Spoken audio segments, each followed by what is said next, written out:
The rain smelled like pennies.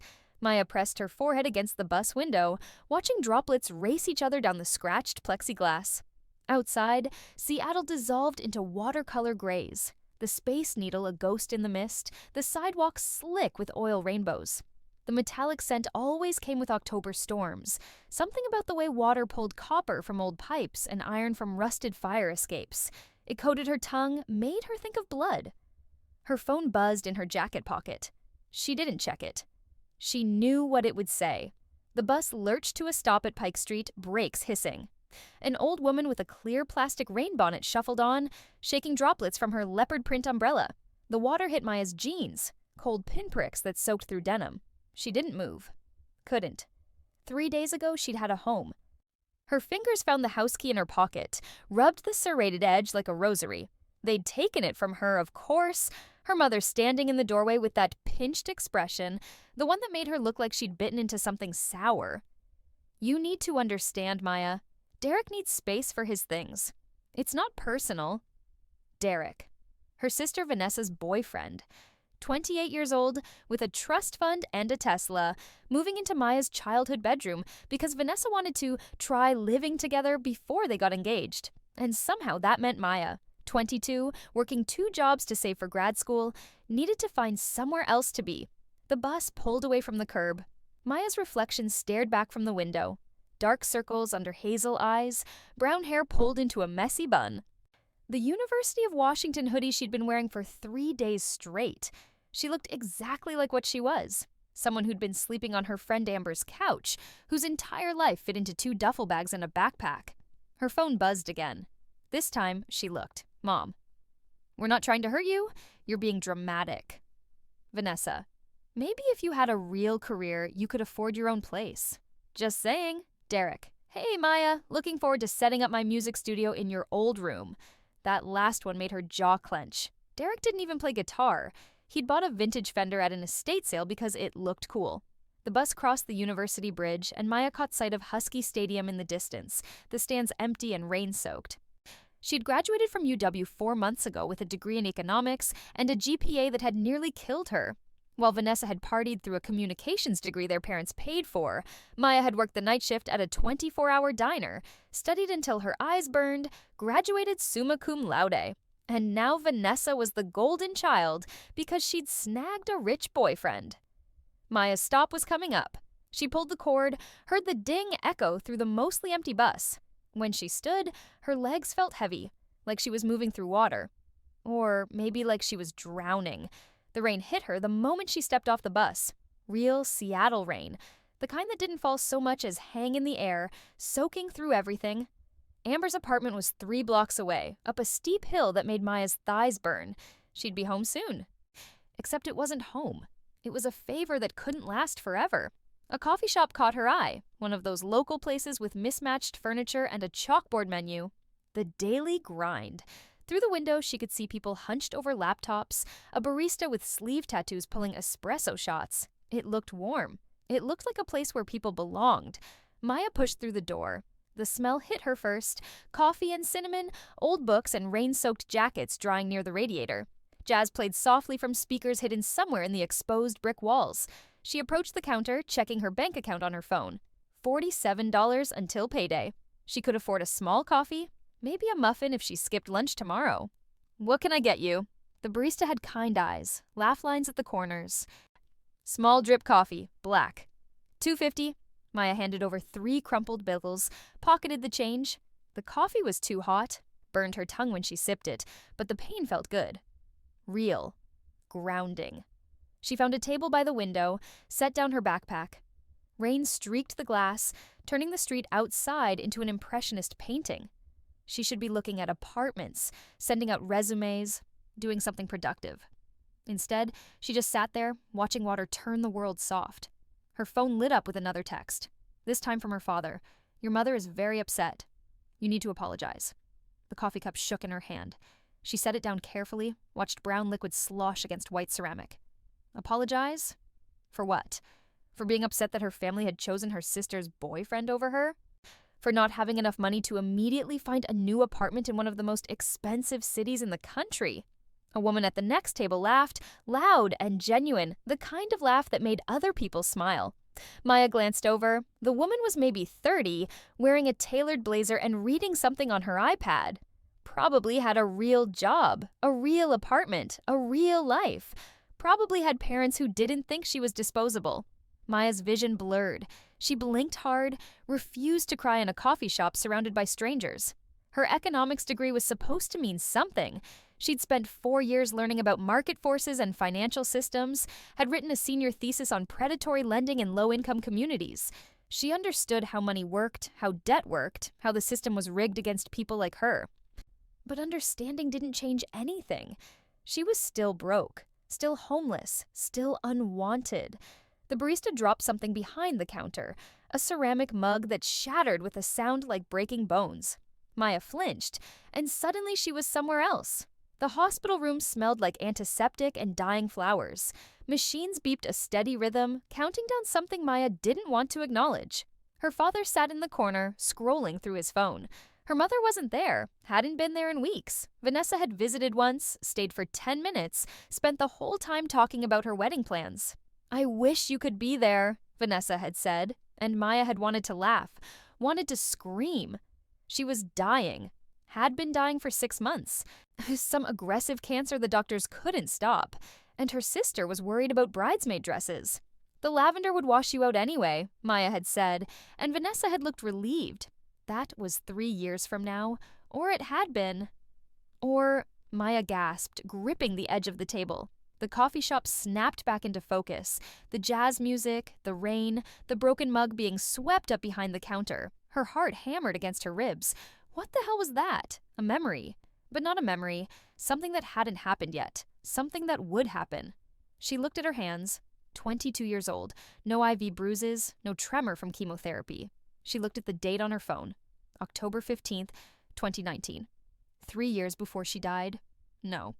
3 years before she would die. Had died. Was supposed to die. The coffee shop tilted sideways. Maya stood too fast, chair scraping against hardwood. The woman in the blazer looked up, concerned, but Maya was already moving toward the door, pushing out into the rain. The cold shocked her back into her body. She stood on the sidewalk, rain soaking through her hoodie, people flowing around her like she was a rock in a stream. Her breath came in short gasps. This wasn't possible. Time travel wasn't real. Rebirth was something from web novels and anime, not actual life.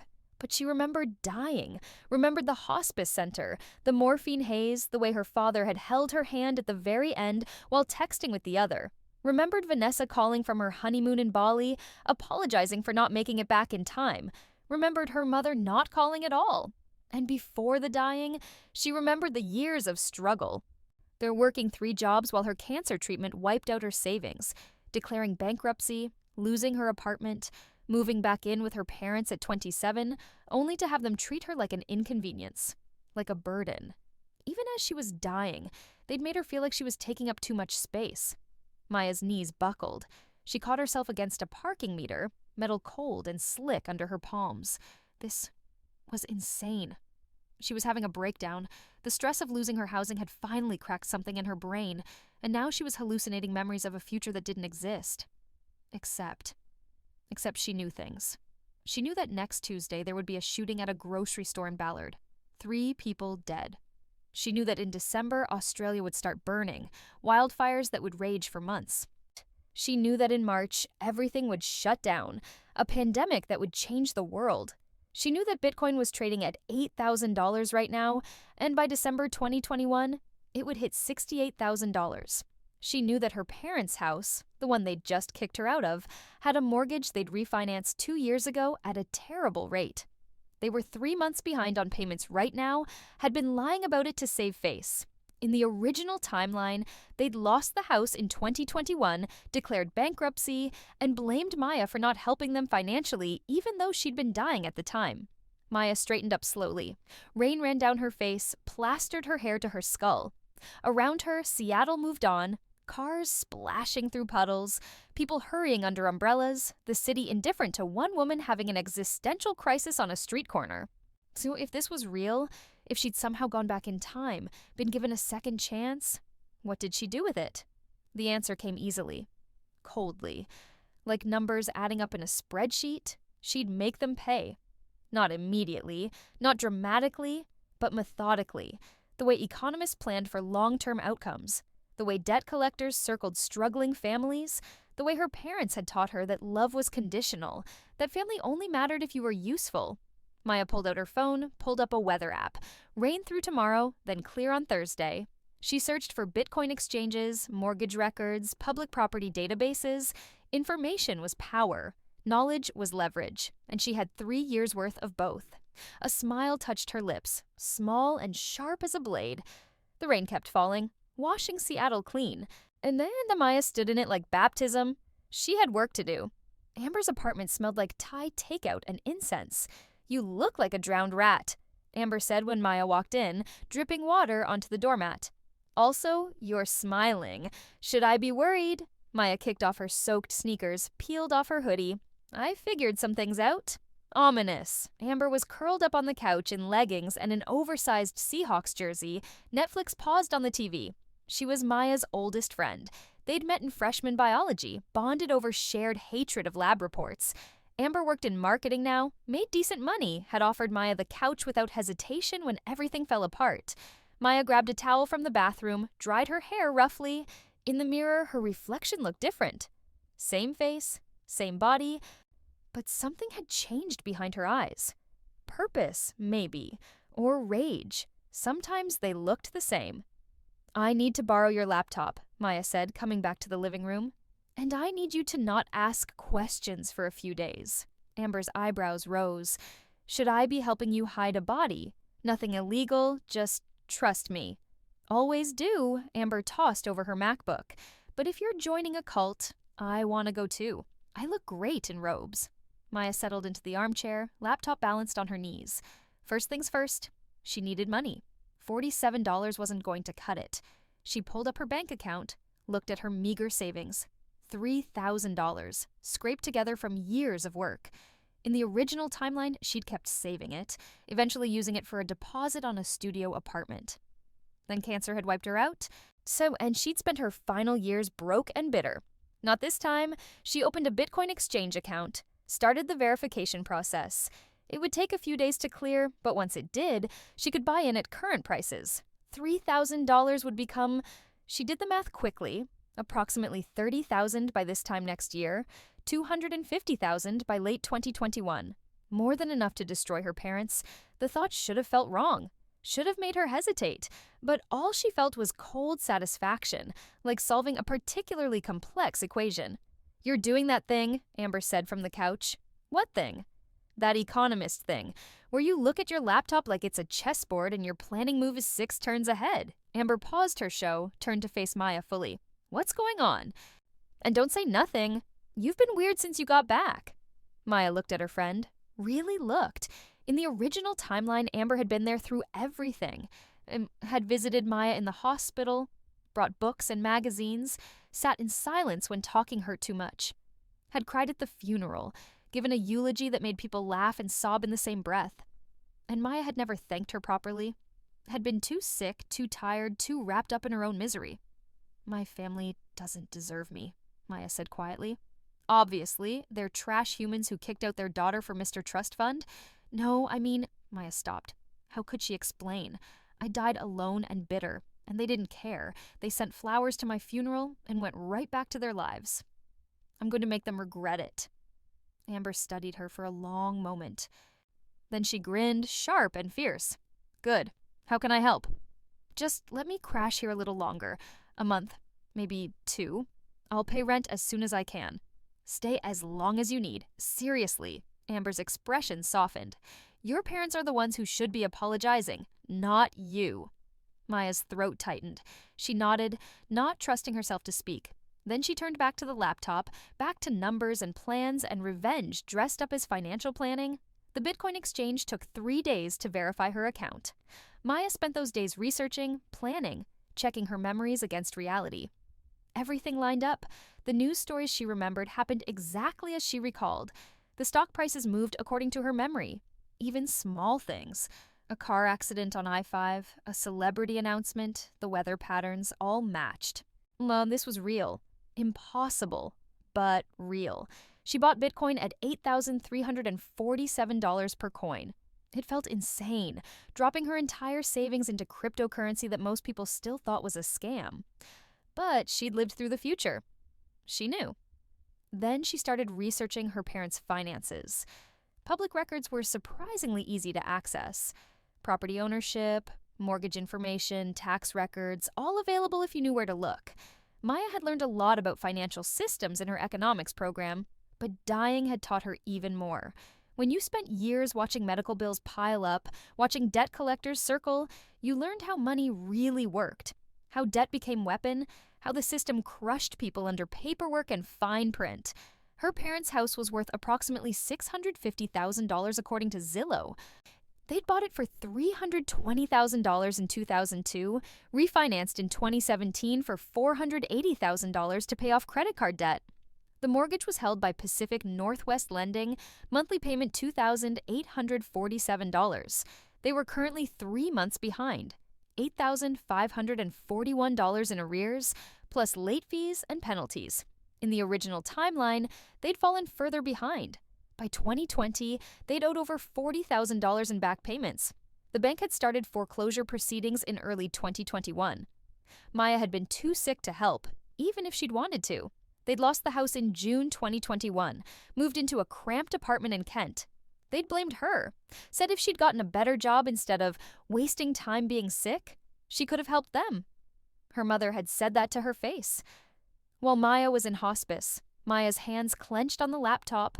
The future memory, burned like acid. She pulled up Pacific Northwest Lending's website, found their contact information. Mortgage notes could be bought and sold. It was common practice. Banks bundled and sold debt all the time. Individual buyers could purchase notes too, especially if the loan was in default. But she needed more money first, needed to wait for Bitcoin to rise, needed to be patient. Patience had never been her strength, but dying had taught her that too. She could wait. November arrived with clear skies and a chill that promised early snow in the mountains. Maya's Bitcoin had climbed to $9,200. Not enough yet, but moving in the right direction. She'd found a part-time job at a financial advising firm, grunt work, mostly data entry, but it paid $18 an hour and looked good on a resume. Her boss, Miriam Chen, was a 60-year-old shark in Armani suits who'd built her own wealth management company from nothing. "You're overqualified for this," Miriam had said during the interview, tapping Maya's resume with one manicured nail. "Economics degree, summa cum laude, excellent references. Why aren't you applying for analyst positions?" "I need flexibility right now," Maya had said. "Personal situation." Miriam's expression had shifted. Not sympathy exactly, but recognition.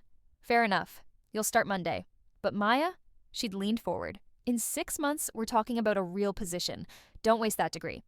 Now Maya sat in a cubicle, processing client portfolios and learning how rich people protected their money. Trusts, LLCs, tax shelters, legal ways to hide assets and minimize exposure. She absorbed it all like a sponge, filing information away for later. Her phone buzzed during lunch break. "Vanessa? Vanessa. Mom says you're still not talking to them." Very mature. "Vanessa. Derek and I are getting engaged next month. You should apologize so you can come to the party." Maya stared at the messages. In the original timeline, she'd apologized, had swallowed her pride, and shown up to the engagement party with a smile, because that's what you did for family. Vanessa had barely acknowledged her. The whole evening had been about Derek's expensive ring and their plans for a destination wedding. She deleted the messages without responding. By December, Bitcoin hit $11,000. Maya sold a small portion, just enough to cover rent and living expenses, and bought back in when it dipped to $10,500. She was learning to read the market, to trust her memories, but also adapt to small changes. The future wasn't set in stone. Her presence had already altered things in tiny ways. But the big events still happened. The shooting in Ballard, Australia burning, the news played on repeat, and Maya watched with grim recognition. Christmas came. Her parents didn't call. Vanessa sent a photo of her engagement ring. Massive diamond, platinum setting, probably cost more than Maya made in a year. The caption said yes to forever. Maya spent Christmas with Amber, drinking wine and watching bad holiday movies. It was the best Christmas she'd had in years. Either timeline. Your phone keeps buzzing, Amber said around midnight when they were both pleasantly drunk. Maya glanced at it. 17 missed calls from her mother. She turned it off. Good, Amber said, raising her glass. Oh, fuck 'em. Fuck 'em, Maya echoed, and they clinked glasses. January 2020 brought rain and a creeping sense of dread. Maya knew what was coming, the pandemic that would shut down the world. She couldn't stop it, couldn't warn people without sounding insane, but she could prepare. She bought in 95 masks in bulk, stored them in Amber's closet, stocked up on canned goods and rice. Amber thought she was being paranoid, but went along with it. You're going full survivalist, Amber joked, watching Maya stack boxes of pasta. Just cautious, Maya said. In 6 weeks, toilet paper would be worth its weight in gold. Bitcoin climbed to $13,000, then $14,000. Maya's initial investment was now worth over $5,000. She reinvested everything, checking the markets obsessively. Miriam noticed. You're following crypto, Miriam said one day, appearing at Maya's cubicle. Interesting. Just curious. Miriam's eyes were sharp. Come to my office. Let's talk. Maya followed, nervous, but Miriam just gestured to a chair, closed the door. I'm promoting you, Miriam said. Junior analyst, $65,000 salary, benefits, the works. You're wasted on data entry. Maya blinked. What? You're smart. You work hard and you see patterns. That's what I need. Miriam leaned back in her leather chair. Also, you're betting on Bitcoin, which means you understand risk. Or you're reckless. Either way, you're interesting. I thank you. Don't thank me yet. The work is brutal. Long hours, difficult clients, market stress. But if you can handle it, you'll learn more in a year than most people learn in 5. Miriam paused. You in? Maya thought about the original timeline. Working dead-end jobs, struggling to pay rent, getting sick before she could build a real career. This was a chance to change everything. I'm in, she said. The promotion came with a signing bonus. $5,000 after taxes. Maya deposited it directly into Bitcoin. By February, her portfolio was worth over $12,000. By March, when the world shut down, it had climbed to $18,000. The pandemic hit like a hammer. Maya worked from Amber's apartment, watching the news with a strange sense of déjà vu. She'd lived through this already, though the first time she'd been in a different apartment, working a different job, dying, though she hadn't known it yet. The cancer had started small, unnoticed, while the world burned. This time, she was healthy, prepared, watching her Bitcoin soar as uncertainty drove investors to cryptocurrency. Her parents called in April. Her father's voice was strained. Maya, we need to talk. Can you come by? I'm quarantining, she said, like we're supposed to be. This is important. It's about the house. Of course it was.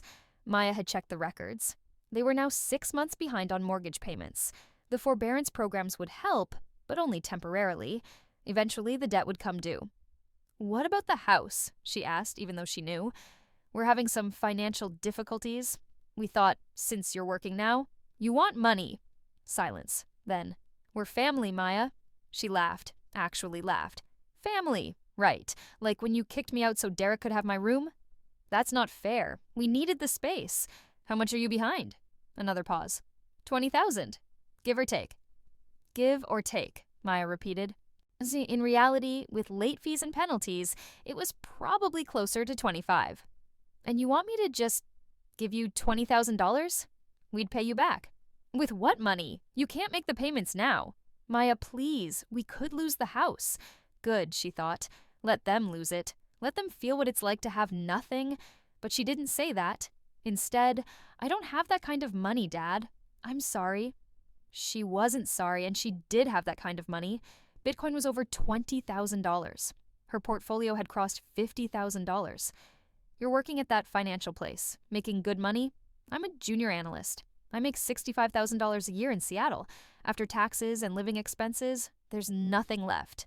All eyes, she was living rent-free with Amber, had minimal expenses, was banking most of her salary. Then ask your boss for a loan. Or use credit cards. Something. Her father's voice cracked. We're desperate, Maya. Were you desperate when you told me to leave? She wanted to ask. Were you desperate when you chose Derek over your own daughter? I can't help you, she said. I'm sorry. She hung up before he could argue. Her hands were shaking. Amber looked over from the couch where she was supposed to be working but was actually playing Animal Crossing. Your parents? They want money. Of course they do. Amber set down her Switch. You okay? Maya nodded. She was better than okay. She was watching karma play out in real time. Her phone buzzed again. Vanessa this time. Vanessa, Dad says you won't help them. Real classy, Maya. Vanessa, some of us care about family. Maya, where's Derek's money? He's your fiancé. He can help. Vanessa, that's different. That's his money. Maya, exactly. She blocked Vanessa's number. May came with protests and unrest. The world felt like it was fracturing. Maya worked 12-hour days, analyzing portfolios, learning from Miriam how to protect wealth in chaos. Bitcoin volatility was insane, dropping to $15,000, then climbing back to $23,000. She held steady, didn't panic sell. You're good at this, Miriam said during a video call, reviewing Maya's analysis of a client's portfolio. Surprisingly good. Thank you. I'm not complimenting you. I'm stating a fact. Miriam's face was serious on the screen. You have instincts. You see market movements before they happen. How? Maya shrugged. Pattern recognition, maybe. Miriam didn't look convinced, but she let it go. I'm putting you on the Hendricks account. High net worth. Very demanding. Don't screw it up. The Hendricks account was worth $40 million. Maya spent a week analyzing their assets, restructuring their portfolio to weather pandemic uncertainty. She recommended selling certain stocks before they crashed, buying others that would soar. Every recommendation was based on her memories of the next 2 years. Mr. Hendricks was thrilled. You're a genius, he said during their call. How did you know tech would rally like this? Research, Maya said modestly, and calculated risk. Her commission from the Hendricks account alone was $15,000. Miriam raised her salary to $80,000. By June, Maya's Bitcoin portfolio had crossed $100,000. She started researching mortgage note purchasing in earnest. The process was more complicated than she'd expected. So buying a mortgage note, especially one in default, required legal structure. She couldn't just call Pacific Northwest Lending and offer to buy her parents' debt. She needed an LLC, needed lawyers, needed layers of separation so they wouldn't know it was her. Maya found a business attorney through Miriam's network. His name was Richard Cho, late 50s, expensive suit, office in a high-rise with a view of Elliott Bay. You want to buy a specific mortgage note, Richard said, reviewing the documents Maya had brought. One that's currently in default. May I ask why? Investment opportunity, Maya said. The property is worth significantly more than the outstanding debt. If I buy the note at a discount and foreclose, I can flip the house for profit. It wasn't entirely a lie. The house was worth $650,000. The debt was around $470,000 with arrears. Even accounting for foreclosure costs and legal fees, there was profit margin. Richard studied her. You're what, 23? 22? And you have the capital for this? I do. Crypto, Richard said. It wasn't a question. You invested early, made a killing. Maya nodded. Smart. He tapped his pen against the desk. Risky, but smart.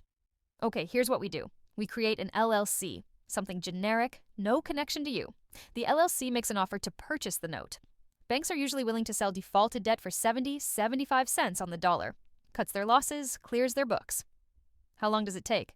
2, maybe 3 months. Paperwork, negotiations, due diligence. Richard paused. This isn't personal, is it? Because if it is, I need to know. Personal investments in real estate can get messy. It's an investment, Maya said firmly. That's all. Another lie. But Richard accepted it with a nod. They created Eclipse Holdings LLC in July. Maya was the sole member, hidden behind corporate paperwork. Richard reached out to Pacific Northwest Lending on Eclipse's behalf, expressed interest in purchasing distressed mortgage notes as part of a larger portfolio. The bank was receptive. Defaulted loans were liabilities. They were happy to sell. By August, Bitcoin had climbed to $28,000. Maya's portfolio was worth over $150,000. She sold enough to cover the mortgage purchase and legal fees, kept the rest invested. September brought the offer. Pacific Northwest Lending would sell her parents' mortgage note for $340,000. 72 cents on the dollar. The property was worth more than that, even accounting for the depressed market. It was a good deal. A smart deal. It was also the most ruthless thing Maya had ever done. She accepted the offer. The paperwork took weeks. During that time, her mother called repeatedly. Maya let it go to voicemail. Maya, please. We need help. The bank is threatening foreclosure. They won't work with us anymore. Your father is having chest pains. The stress is killing him. If you cared at all, I know we made mistakes, but we're family. You're supposed to help family. Maya listened to each message once, then deleted it. She felt nothing. Or maybe she felt everything compressed into a small, cold space behind her ribs. Vanessa showed up at Amber's apartment in October. We need to talk, Vanessa said when Amber answered the door. Maya doesn't want to see you, Amber said, trying to close the door. I'm not leaving until she talks to me. Maya appeared behind Amber. It's fine. Let her in. Vanessa looked terrible. Her perfect hair was limp, mascara smudged, designer jeans wrinkled. Maya had never seen her sister look anything less than put together. What do you want? Maya asked. We're losing the house. Vanessa's voice cracked.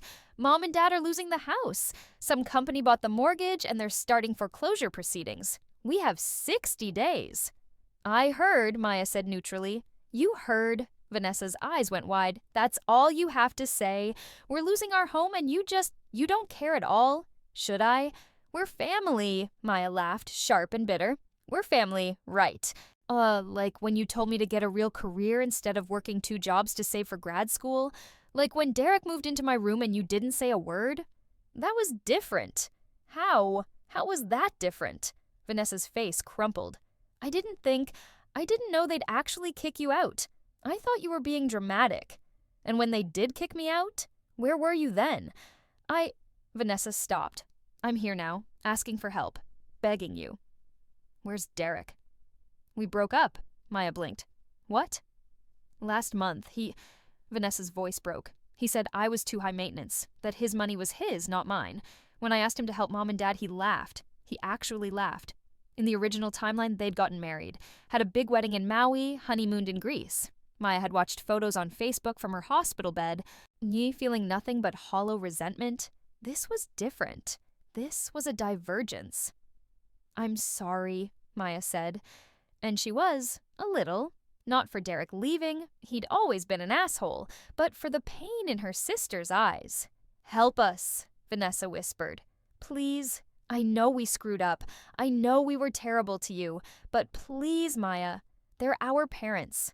Maya thought about the original timeline, thought about dying alone while her parents complained about their own problems, thought about her mother saying, if you'd worked harder, saved more, maybe you could have helped us. No, Maya said. What? No, I'm not helping. You're adults. Figure it out. Vanessa stared at her like she'd become a stranger. Maybe she had. I don't even know you anymore, Vanessa whispered. Good, Maya said. Because you never did. Amber showed Vanessa out. When the door closed, Maya sat down on the couch, hands shaking. You okay? Amber asked gently. I think I am, Maya said, and she was surprised to find it was true. The foreclosure proceeded like clockwork. Her parents hired a lawyer, some bargain attorney who specialized in delaying the inevitable. They filed motions, requested extensions, argued hardship. It didn't matter. Eclipse Holdings LLC had the law on its side. Months of missed payments, a legitimate purchase of the debt, proper notice given. By December, the court issued a judgment. Her parents had 60 days to vacate. Bitcoin hit $40,000. Maya's portfolio crossed $300,000. She could have bought 10 houses with that money. Instead, she was taking one. Christmas was quiet. Maya spent it with Amber and Miriam, who'd invited them both to her house in Bellevue. Miriam's wife was a retired surgeon, and they had a daughter Maya's age studying medicine at Johns Hopkins. You've had quite a year, Miriam said over dinner, pouring expensive wine. I have, Maya agreed. Your portfolio's grown significantly. Bitcoin mostly. Mostly? Smart. Miriam cut into her prime rib. Though, I hope you're diversifying. Working on it? Good. Because crypto's volatile. What goes up can come down. Miriam paused. I'm making you a senior analyst in January. $120,000. Profit sharing, the works. You've earned it. Maya felt tears prick her eyes. In the original timeline, she'd been diagnosed with cancer at 24, had never made it this far in her career, had died thinking she'd wasted her potential. "Thank you," she managed. "Don't thank me, you did the work." Miriam raised her glass. To Maya.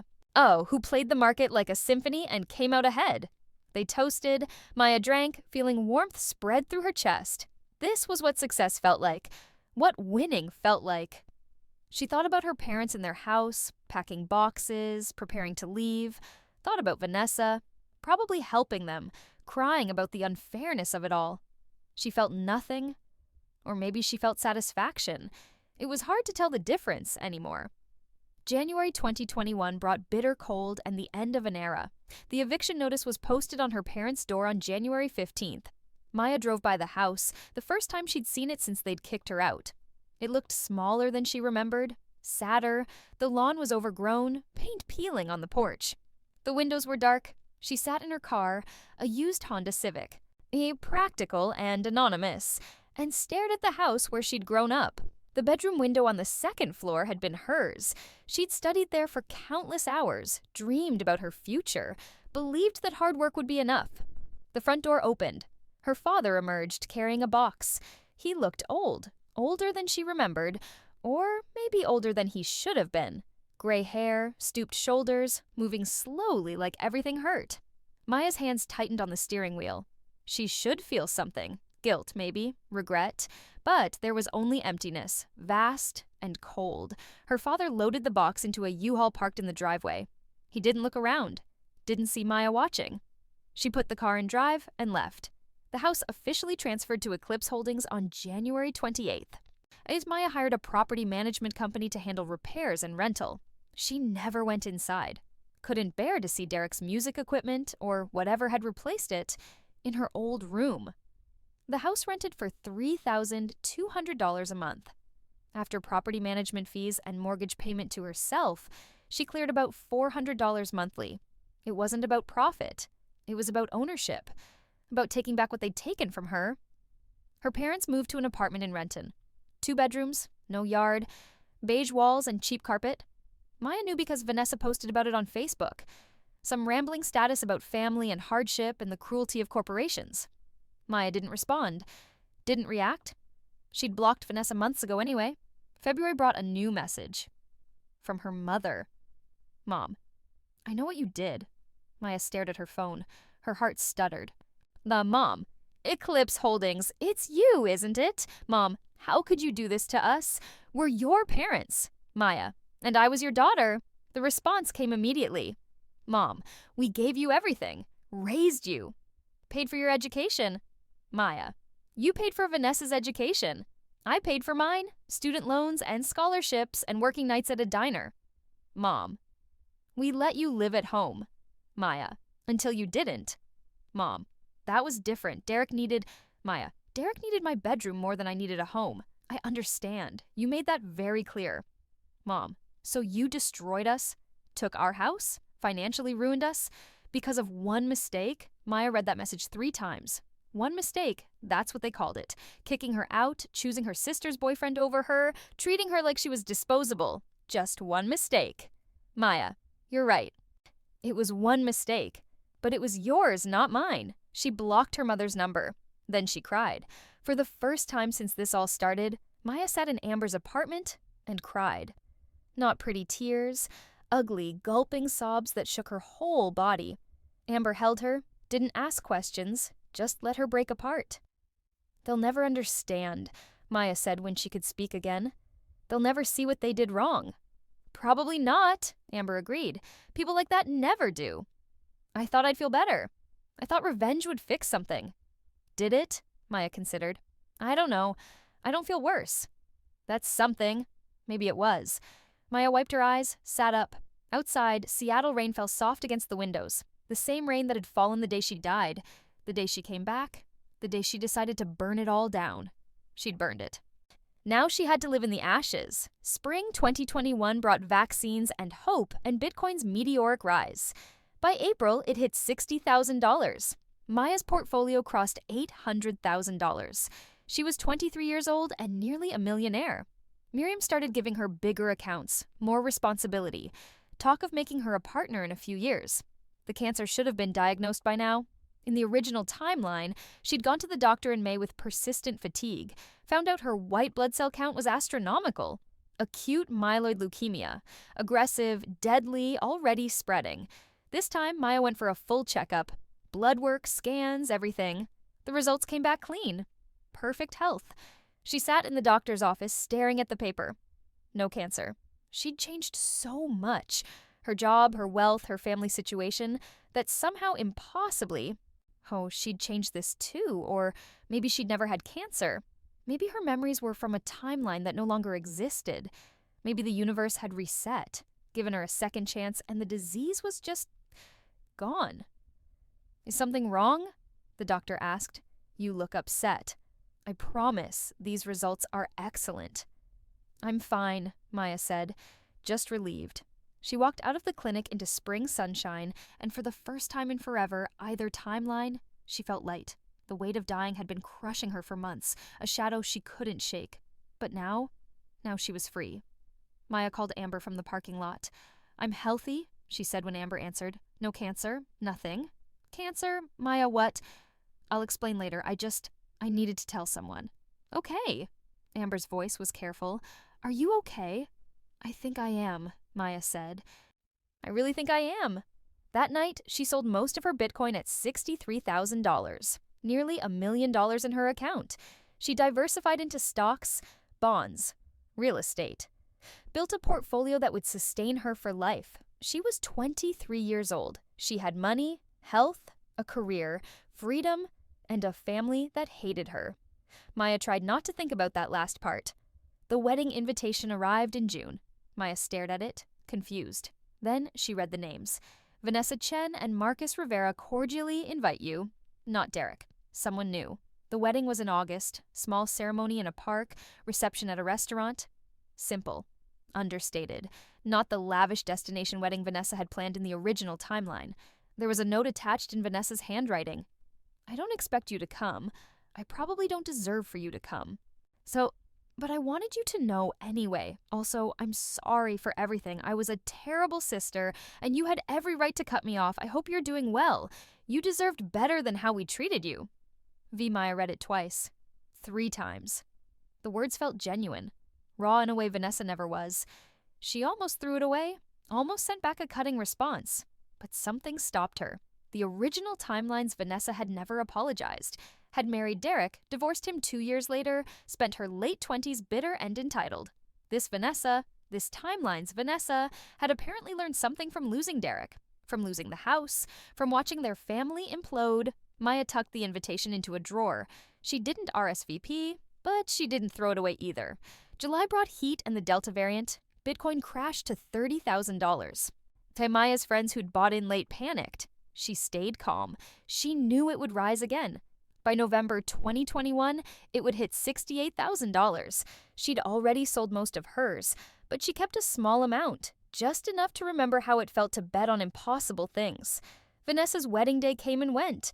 Maya spent it at the office, working on a massive client portfolio. She didn't think about white dresses or vows, or the family she'd lost. At least, she tried not to. Her phone rang at 7 p.m. Unknown number. Maya almost didn't answer. Hello? It's me. Vanessa's voice, soft and uncertain. I know you didn't come. I wasn't sure you'd even answer. I'm working. Right, of course. A pause. Marcus and I got married today. It was small. Mom and Dad came, but they didn't stay long. Things are still, tense. Congratulations. Maya. Vanessa's voice cracked. I miss you. I know I don't have the right to miss you, but I do. Maya closed her eyes. What do you want me to say? Nothing. I wanted you to know that I'm trying to be better, to be the sister I should have been. I got a job, I'm paying my own bills. Marcus and I have a tiny apartment and we're happy, really happy. She paused. I'm not asking for forgiveness. I just wanted you to know. Okay, Maya said quietly. Okay, Vanessa echoed. Take care of yourself, Maya. The line went dead.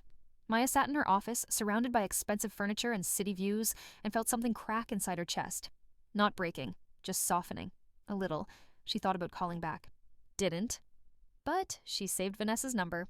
By November, Bitcoin hit $68,000. Yes, just like Maya remembered. She'd already sold her holdings, but she tracked the price anyway. A reminder that her memories were real, that she'd lived this before, that she'd been given an impossible gift. Thanksgiving approached. Maya had nowhere to go. Amber was visiting family in California. Miriam had invited her, but Maya declined, didn't want to be the sad charity case at someone else's table. She spent the day in her new apartment. She'd moved out of Amber's place in August, rented a studio in Capitol Hill with exposed brick and huge windows. It was small, but hers. Safe. Home. Her phone rang while she was making sad scrambled eggs for one. Vanessa. Maya stared at the screen, debating. Then she answered. Hey, Vanessa said. I know this is weird, but Marcus and I are doing Thanksgiving at our place, and we have way too much food. If you want to come over, I don't think that's a good idea. Mom and Dad aren't here. They weren't invited. Vanessa's voice was firm. It's just us, and Marcus's sister. And like 15 pounds of turkey for 4 people. Maya closed her eyes. Vanessa, you don't have to. I know I hurt you. I know we, our family, destroyed something that can't be fixed. But you're still my sister, and I'm here if you ever want to try. I don't know if I can. I know. Vanessa was quiet for a moment. The invitation stands. Anytime, not just today. Thank you, Maya said, and she meant it. She didn't go to Thanksgiving dinner, ate her eggs alone, watched Netflix, went to bed early, but the invitation mattered. That Vanessa had asked, that she'd excluded their parents, that she was trying. It didn't fix anything, but it was something. December brought snow, rare for Seattle, turning the city into a postcard. Maya walked through Capitol Hill, watching people build snowmen in Cal Anderson Park. Kids shrieking, throwing snowballs. Normal life, simple joy. She thought about the original timeline, about dying in hospice while snow fell outside her window, about the nurse who'd held her hand at the end because no one else was there. She'd changed so much. Her job, her wealth, her health. She'd taken revenge on her parents, watched them lose everything. It should have felt like victory. Instead, it just felt empty. Maya pulled out her phone, scrolled to Vanessa's number. Her thumb hovered over the call button. What would she say? I'm sorry for destroying our parents' lives, but they deserved it. I forgive you for being a terrible sister. Can we start over? She didn't call. But she didn't delete the number either. Baby steps. The new year arrived with fireworks and hope. 2022. In the original timeline, Maya would have had 1 more year before dying. Now she had forever. Or at least, she had today. Miriam made her a partner in January. 10% equity in the firm, profit sharing, her name on the door. At 24, Maya Chen became one of the youngest wealth managers in Seattle. You've earned this, Miriam said, shaking her hand over a contract worth 6 figures. You see things other people don't. You understand markets, understand people. That's rare. Maya thought about dying, about living twice, about knowledge bought with pain. Thank you, she said. Her parents' apartment lease was up for renewal. Maya knew because she still checked on them sometimes, though she didn't know why. They'd moved to a cheaper place in Auburn, farther from the city. Her father had taken a job at a hardware store. Her mother worked part-time at a grocery store. They'd declared bankruptcy. Their credit was ruined. They'd never own a home again. Maya had done that. She'd destroyed their financial future with the precision of a surgeon removing a tumor. She should have felt vindicated. Instead, she felt tired. Vanessa called in February. I'm pregnant, she said without preamble. Maya sat up. What? Due in September. We just found out. Vanessa sounded scared and excited and young. I wanted you to know. Congratulations. Maya. Vanessa paused. I'd like you to be in the baby's life. As an aunt, if you want. An aunt? Maya would have been an aunt in the original timeline too. But she'd been too sick to meet her nephew. Had seen photos from the hospital. Sent a stuffed animal she couldn't afford. Died before his first birthday. I don't know, Maya said honestly. Okay, but think about it. Vanessa's voice was hopeful. I know we can't go back. I know I can't undo the damage, but maybe we can start from here, build something new. Maybe, Maya said. After they hung up, she sat in her apartment and thought about family, about forgiveness, about whether some bridges could be rebuilt, or if they should stay burned. She didn't have an answer, but for the first time, she was willing to look for one. Spring brought cherry blossoms and a job offer. A firm in New York wanted her. senior partner position, managing portfolios worth hundreds of millions. The salary was obscene. $400,000 base plus bonuses. It was everything she'd ever wanted, career-wise. "You should take it," Miriam said when Maya showed her the offer. "It's an incredible opportunity." "You want me to leave?" "Of course not. You're my best analyst. But this is your future, Maya. I won't hold you back from that." Maya looked at the offer letter. New York, away from Seattle, from her past, from her family. A fresh start in every sense. "Can I think about it?" she asked. "Take a week," Miriam said. "But Maya, whatever you decide, make sure it's what you want, not what you think you should want." That night, Maya walked through Capitol Hill, past the coffee shop where she'd first remembered dying, past the bus stop where she'd planned her revenge, past all the pieces of her second life. Her phone rang. Vanessa. "Hey, so I'm having really bad morning sickness, and Marcus is at work, and I know this is weird. But could you maybe bring me some ginger ale? The grocery store is like a mile away, and I can't stop throwing up." Maya was moving before Vanessa finished speaking. "I'll be there in 20 minutes. She arrived with ginger ale, crackers, and soup from the Thai place Vanessa used to love. Her sister answered the door looking green and grateful. "You came," Vanessa said. "You called," Maya replied. They sat on the couch, this small, worn couch in this small apartment that was nothing like the house Vanessa had grown up in, and Maya handed her sister crackers one at a time while Vanessa tried not to vomit. "I'm sorry," Vanessa said after a while, "for calling, for everything." "Stop apologizing," Maya said. "It's exhausting. I want you to know that I understand. What I did, what our family did."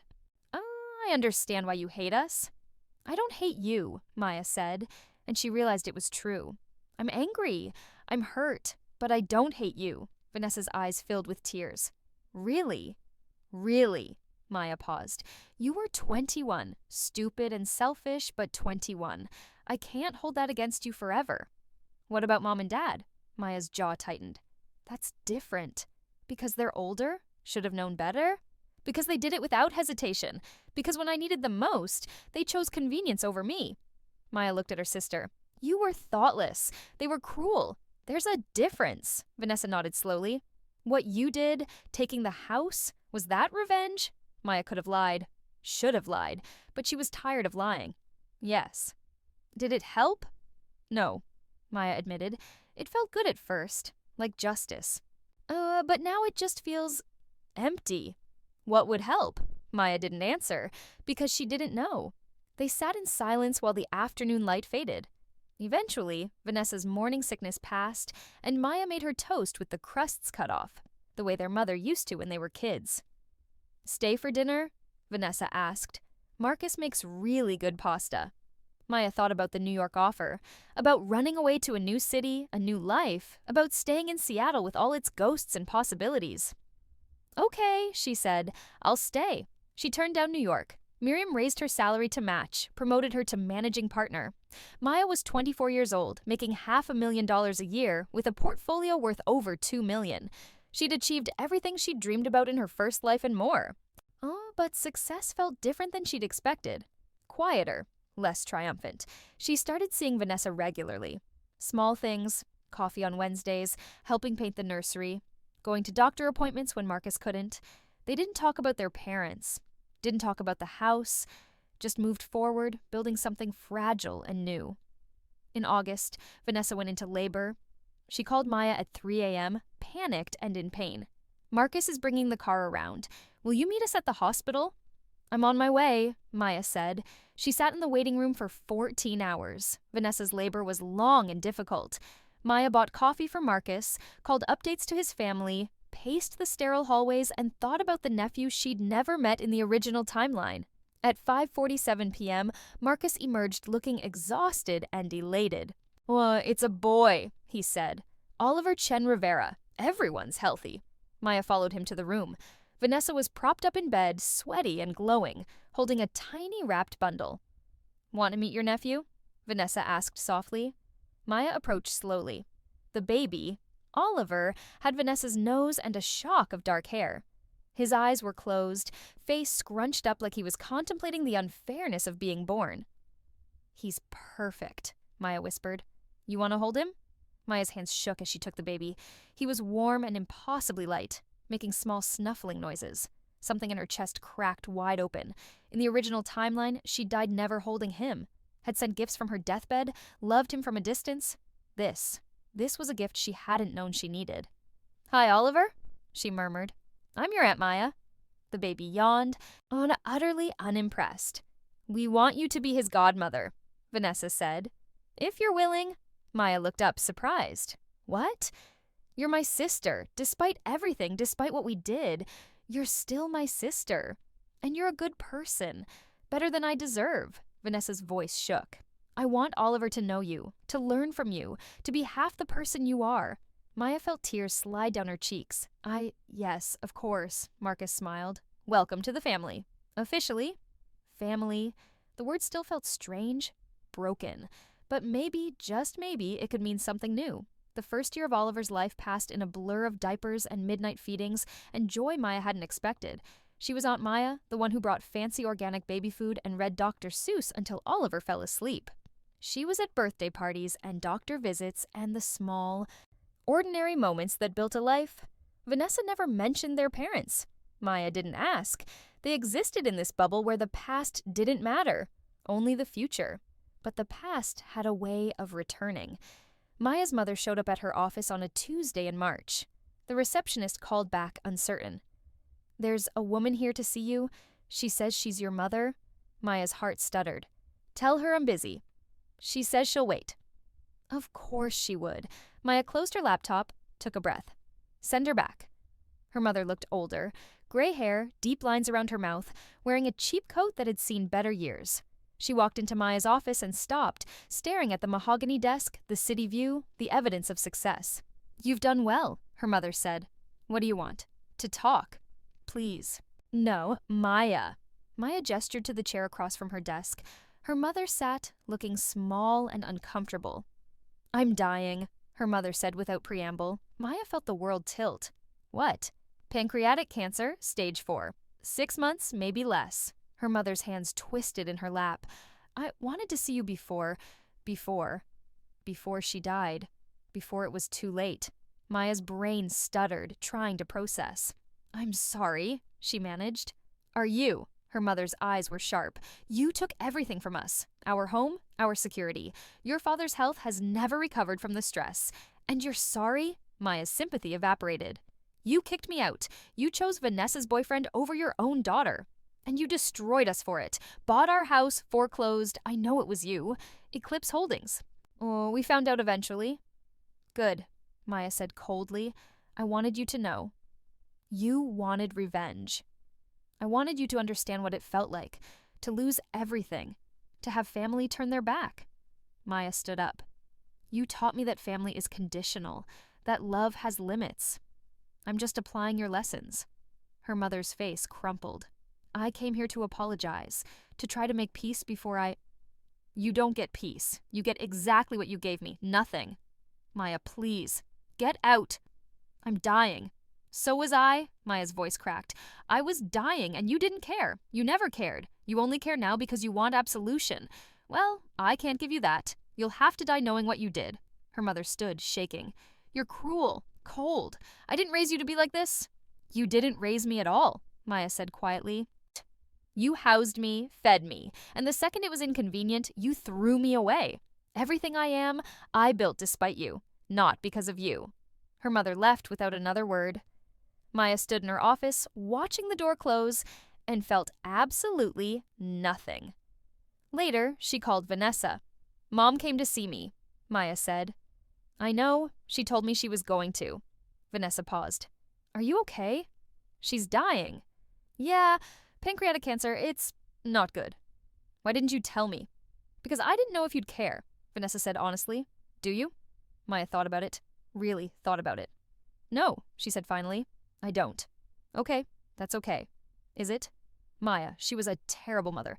To both of us, really, but especially to you. You don't owe her anything. Not forgiveness, not compassion. Not even attendance at her deathbed?" Vanessa's voice was fierce. "She made her choices. You get to make yours." "What are you going to do?" "Visit her. Take care of Dad after she's gone. But that's my choice, not yours." Vanessa paused. Whatever you decide, I support you. Maya closed her eyes. Thank you. Always. Her mother died in June. Pancreatic cancer moved fast, just like the doctors predicted. Maya didn't visit, didn't call. When Vanessa texted that it was over, Maya sent flowers to the funeral and didn't attend. She felt guilty about not feeling guilty, but the truth was, her mother's death didn't change anything. The damage had been done years ago, or would have been done years from now. Time was circular, and pain was constant. Her father called a week after the funeral. Your mother wanted me to tell you she forgave you, he said. Maya almost laughed. Forgave me for what? For the house, for everything. She said she understood why you did it. No, she didn't. She just wanted to die feeling righteous. Maya paused. Did she ever apologize? Actually apologize?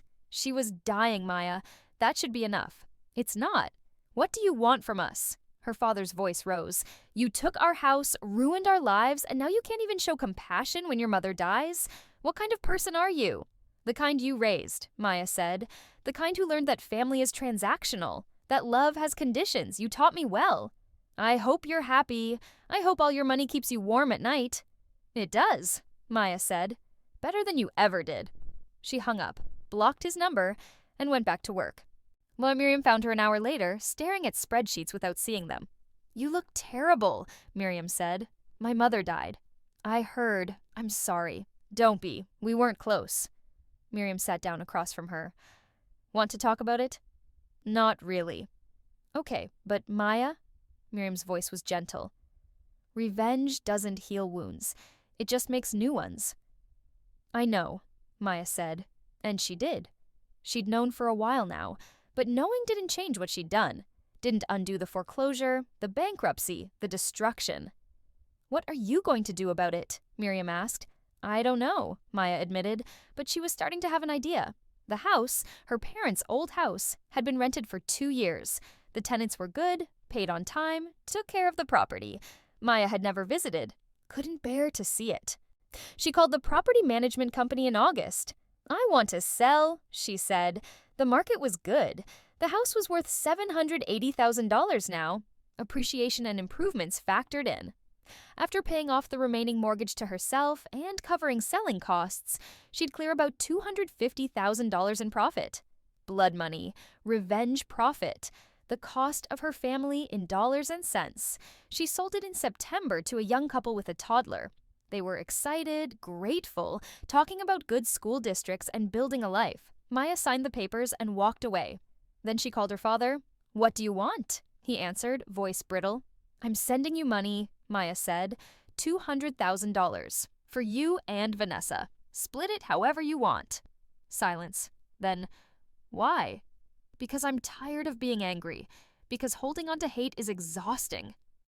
Because my mother died, and I felt nothing, and that scared me. This doesn't fix anything. I know it's not meant to, Maya paused. You were terrible parents. You prioritized comfort over your daughter. You taught me that I was disposable. That shaped who I am, and I'll carry that forever. Maya, but I don't want to be the person who lets that define me. I don't want to spend my life destroying things because I was destroyed. So here's the money. Use it to live better, or don't. It's up to you. This is guilt money. It's closure money, Maya corrected. I'm closing this chapter. Moving on. You should too. She hung up before he could respond. The wire transfer went through the next day. She didn't tell Vanessa about it. That was between her father and his conscience. For the first time in years, either timeline, Maya felt light. Oliver turned 2 in September. The party was in Vanessa's small backyard, balloons tied to fence posts, a Mickey Mouse cake that looked homemade and lopsided. Maya brought presents. Probably too many. Definitely too expensive. A wooden train set. Educational toys, books, the kind of things she'd wanted as a kid but never gotten because money was tight and Vanessa always came first. You're spoiling him, Vanessa said, but she was smiling. That's my job as the aunt. Oliver ran up, sticky with frosting, and grabbed Maya's leg. Auntie Maya, come play. She let herself be dragged to the sandbox, sat in the grass in her nice jeans, built castles while a toddler demolished them gleefully. Marcus took photos. Vanessa watched from the porch, hand on her pregnant belly. Number 2 was due in November. This was family. So, not the one Maya had been born into, but the one she was choosing, building, protecting. Later, after Oliver was in bed and the party was cleaned up, Vanessa pulled Maya aside. "Dad called me," she said, "about the money."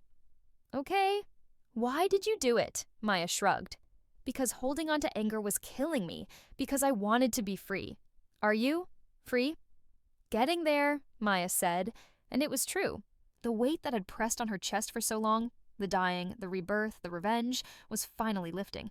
"Thank you," Vanessa said softly, "for not giving up on me, on us. Thank you for giving me a reason to try." They hugged, and Maya felt something settle inside her. Not forgiveness, not quite, but acceptance, moving forward. The years passed. Maya made managing partner at 27, was running the firm by 30. Her portfolio was worth over $5 million. She bought a condo in Capitol Hill, traveled to Japan and Italy and New Zealand, lived the life she dreamed about in her first timeline but never achieved. She dated occasionally. Nothing serious. Trust was hard when you died betrayed by everyone you loved.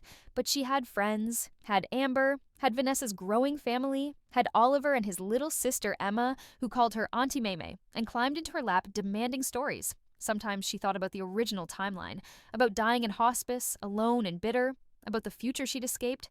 It felt like a dream now, distant and unreal. But the lessons remained. Family wasn't blood, it was choice. Love was earned, not given. And second chances, impossible, beautiful second chances, were meant for building, not destroying. Though on her 31st birthday, Maya stood on her balcony, watching Seattle glow in the twilight. The Space Needle lit up in rainbow colors for Pride Month. The city hummed with life and possibility. Her phone buzzed. "Vanessa, Vanessa, happy birthday. Oliver made you a card. It's very abstract. I think it's supposed to be you." A photo followed, a child's drawing of a stick figure with crazy hair and a big smile. Maya smiled, saved the photo, then she looked back at the city, at the life she'd built from ashes and anger and impossible knowledge. She thought about her father, living in a modest house in Tacoma bought with her money. They didn't talk, probably never would, but he was stable, safe. That was enough. She thought about her mother, dead and buried, forgiven in the loosest sense. Maya had let go of the hate. Well, that was all she could offer.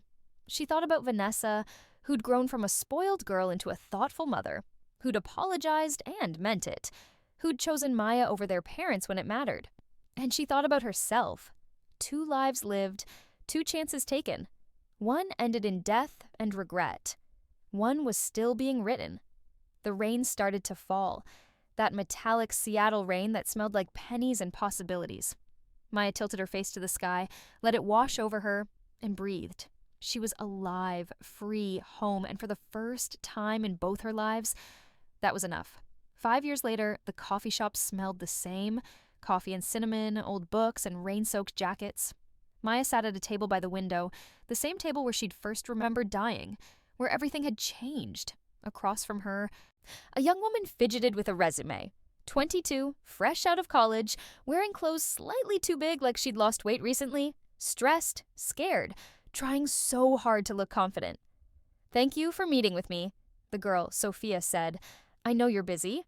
"We're always looking for talented people," Maya said. She'd founded her own firm 3 years ago, built it from nothing into something real, something good.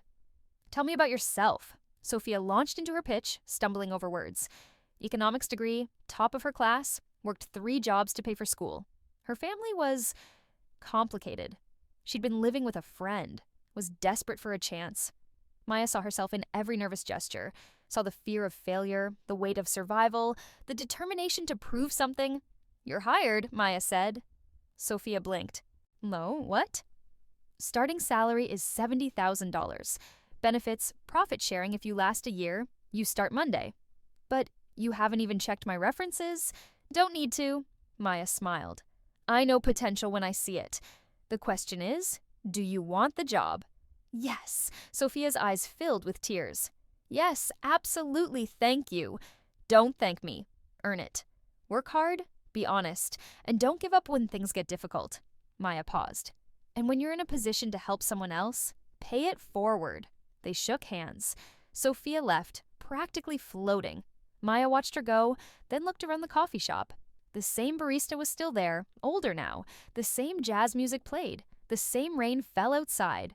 But everything was different. Maya was different. Her phone buzzed. A text from Oliver. He now 7 and learning to type. Auntie Maya, can you come to my soccer game Saturday? Maya. Wouldn't miss it. Oliver. Yay. Love you, Maya. Love you too, buddy. She packed up her laptop, left cash on the table for the coffee. Outside, the rain had stopped, leaving everything clean and new. Seattle stretched out around her, home in a way it had never been in her first life. Maya pulled out her phone, opened her photos. There, a family photo from Thanksgiving. Vanessa and Marcus, Oliver and Emma and baby Joshua, and Maya standing with them, part of something real. Not the family she was born into, the one she'd built, chose, earned. Her father was in the photo too, standing at the edge, awkward but present. They'd never be close. Too much damage, too many years of pain, but they'd found a kind of peace. A détente built on distance and acceptance. Enough. Maya walked to her car, a sensible Subaru, practical for Seattle weather. No need for flashy displays. She had money, success, security, but those weren't what mattered. Not really. What mattered was this. She'd been given an impossible gift. A second chance, a rebirth, and she'd used it to burn everything down, to seek revenge, to hurt the people who'd hurt her, and then she'd used it to build something better. Both were necessary. Both were true. The destruction and the creation, the anger and the forgiveness, the ending and the beginning. She drove through Seattle, past the places that marked her journey, the hospital where she'd died and didn't, the apartment building where she'd planned revenge, the house she'd bought and sold and let go. Each one a chapter in a story that shouldn't exist but did. At a red light, she caught her reflection in the rearview mirror. 36 years old, healthy, alive, happy. In the original timeline, she'd been dead for 6 years. The light turned green. Maya drove forward toward whatever came next and didn't look back. The rain returned, falling soft against the windshield. It smelled like pennies, like memory and metal and second chances. Maya turned on the wipers, watched them sweep the water away, and smiled. She'd lived twice. Died once. Been reborn into the same life with knowledge that changed everything. And what had she learned? That revenge was hollow, but sometimes necessary. That family was choice more than blood. That money couldn't buy peace, but it could buy freedom. That forgiveness was for the person giving it. You're not receiving it. That second chances were meant for growth, not just retribution. That life, in all its messy complexity, was worth living, even when it hurt, especially when it hurt. Maya pulled into her condo's parking garage, gathered her things, headed up to her home. It was quiet, clean, hers. A space she'd built for herself, a life she'd earned. Her phone rang. Vanessa. Hey, what's up? Emergency question. Do you know how to get Play-Doh out of carpet? Maya laughed. YouTube it, and maybe invest in hard floors. Noted. Vanessa paused. Love you, sis. Love you too. Simple words, but they'd taken years, 2 lifetimes, to become true. Maya stood at her window, looking out at Seattle in the rain. The city gleamed with possibility, with past and future tangled together like the plot of a story that shouldn't work, but somehow did. She'd been kicked out, cast aside, taught that she was disposable. She'd died alone and angry. And then she'd come back, reborn with knowledge and rage and the tools for revenge. She'd taken it, destroyed her parents' lives with the cold precision of an economist analyzing a market, watched them fall and felt nothing, built a wall of money and success around herself and called it protection. And then she'd torn down the wall, not brick by brick, but all at once. Sold the house, sent the money, let go of the hate, because revenge was easy, forgiveness was hard, and living well, really living, not just surviving. That was the hardest of all. But she'd done it, was doing it, would keep doing it for as long as she had. The rain fell, the city hummed, Maya breathed in the metallic air, tasted copper and possibility, and felt something unwind in her chest, the last knot of bitterness, finally loose. She'd been given 2 lives. One ended in death. One was still unfolding, imperfect and messy and beautiful. Both were hers. Both mattered. But this one, this second chance, this one she was living for herself. And that finally was enough. Life unfolded like rain on Seattle streets, unpredictable, relentless, washing everything clean. Maya had drowned in it once. Now she danced in it, face tilted to the sky, no longer afraid of storms. Some second chances are for revenge. Some are for redemption. The best ones are for both. And Maya Chen, economist and orphan, destroyer and builder, had taken hers and made it everything. She'd been reborn. She'd burned it all down. She'd built something new from the ashes. And when the rain fell, when it smelled like pennies and promises, she stood in it like baptism and let herself be clean.